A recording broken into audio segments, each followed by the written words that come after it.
Veda Ega Pratama kembali mengguncang dunia balap motor. Di saat banyak yang masih meragukan pembalap Indonesia di level dunia, Veda justru menjawabnya dengan cara paling keras. Naik podium di Grand Prix Brasil. Tampil di sirkuit baru yang penuh masalah di Goiânia, kondisi lintasan yang belum sempurna justru membuat banyak pembalap kesulitan. Tapi tidak dengan Veda. Saat yang lain ragu, ia melesat. Saat yang lain mengeluh, ia menyerang. Balapan pun berjalan penuh drama. Insiden terjadi di mana-mana hingga akhirnya red flag menghentikan lomba. Namun justru disitulah momen penentuan dimulai. Restart 5 lap. Veda di posisi ke-10. Dan dari titik itu, semuanya berubah. Dengan gaya agresif dan penuh perhitungan, Veda menyalip satu persatu rivalnya. Hingga di lap terakhir, ia melakukan manuver berani di tikungan 4. Salah satu titik tersulit di sirkuit. Dan boom! Posisi ketiga berhasil direbut. Sejarah pun tercipta. Veda Ega Pratama resmi menjadi pembalap Indonesia pertama yang naik podium di Grand Prix. Bukan cuma itu, ia kini duduk di peringkat 3 klasemen sementara Moto3 2026. Dan yang paling mengejutkan, ia adalah satu-satunya rookie di barisan depan.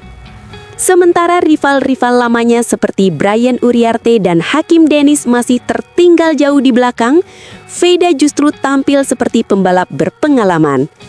Tenang, tajam, dan tanpa rasa takut. Media internasional pun mulai melirik. Mereka menyebut Veda bukan sekedar kejutan, tapi ancaman nyata. Namun di balik performa luar biasa itu, ternyata ada satu hal menarik. Sebuah pola unik. Jika diperhatikan, Veda sering turun ke posisi belasan di sesi free practice 2. Sekilas terlihat seperti penurunan performa. Tapi faktanya, itu strategi. Ia sudah mengamankan tiket ke Q2 sejak awal, lalu menggunakan FP2 untuk membaca lintasan, menguji ban, dan menyiapkan skenario balapan. Dan hasilnya selalu meledak di race. Kini tantangan berikutnya sudah menunggu. Circuit of the Americas, Amerika Serikat. Sirkuit yang teknis, cepat, dan penuh jebakan. Veda memang belum pernah balapan di sana. Tapi melihat bagaimana ia menaklukkan Thailand dan Brasil, satu hal jadi jelas. Ia tidak butuh pengalaman panjang untuk jadi cepat. Ia hanya butuh satu kesempatan untuk mengejutkan semua orang. Jika ia kembali tampil solid di Amerika, maka statusnya akan berubah. Dari rookie sensasional menjadi kandidat serius juara dunia. Namun yang paling luar biasa bukan hanya kecepatannya, melainkan sikapnya. Di tengah sorotan dunia, Veda tetap rendah hati. Ia bahkan mengatakan bahwa podium ini bukan hanya untuk dirinya, tapi untuk Indonesia. Dan harapannya sederhana, agar semakin banyak pembalap Indonesia bisa menyusul jejaknya. Dari sini kita mulai sadar, ini bukan kebetulan. Ini bukan kebetulan. Ini adalah awal dari sesuatu yang besar. Dan sekarang pertanyaannya bukan lagi, apakah Veda bisa bersaing? Tapi, seberapa jauh ia akan melangkah? Karena jika semuanya kembali berjalan sesuai rencana, kejutan berikutnya tinggal menunggu waktu.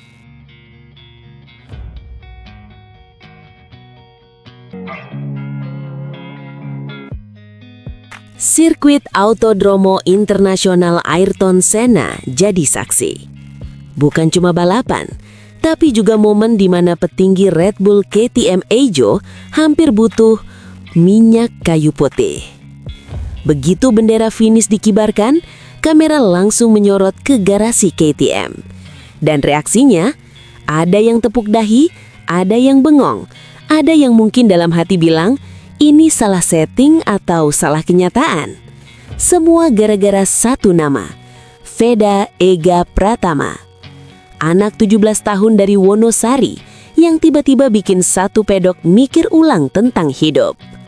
Sementara itu, kelas Moto3 yang biasanya dikuasai pabrikan Eropa, kali ini seperti kena plot twist. Dan bukan plot twist sinetron, ini plot twist yang bikin rapat darurat. Saat duel panas lawan Alvaro Carpe, Veda malah melakukan sesuatu yang bikin bingung. Dia ngendurin gas. Iya, ngendurin. Penonton langsung mikir, wah capek nih. Komentator juga mulai ragu. Tapi ternyata itu bukan capek, itu modus. Veda lagi ngintai, kayak lagi stalking IG mantan, tapi yang dicari bukan foto, melainkan titik lemah. Dia pelajari titik pengereman Carpe, nunggu waktu yang pas. Dan saat lawan mulai merasa aman, nah, disitulah jebakan dipasang. Masuk tikungan terakhir, tiba-tiba, zing!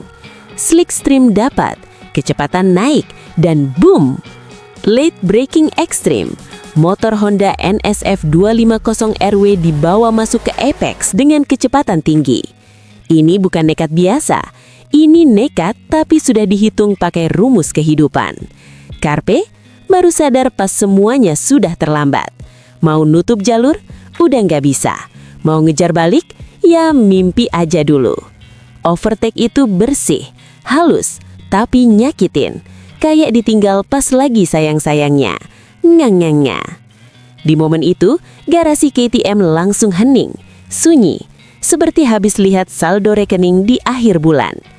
Padahal kalau kita bongkar, ini bukan cuma soal skill, ini soal paket lengkap. Bareng Honda Team Asia dan arahan Hiroshi Aoyama, Veda punya motor yang udah disetel rapi banget.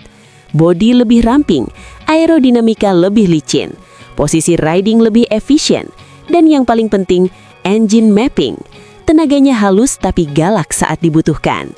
Jadi keluar tikungan itu bukan ngepot liar, tapi meluncur elegan. Sementara beberapa rival masih berjuang menjaga grip. Ban mulai aus, motor mulai susah diajak kompromi. Kayak hubungan tanpa komunikasi aja.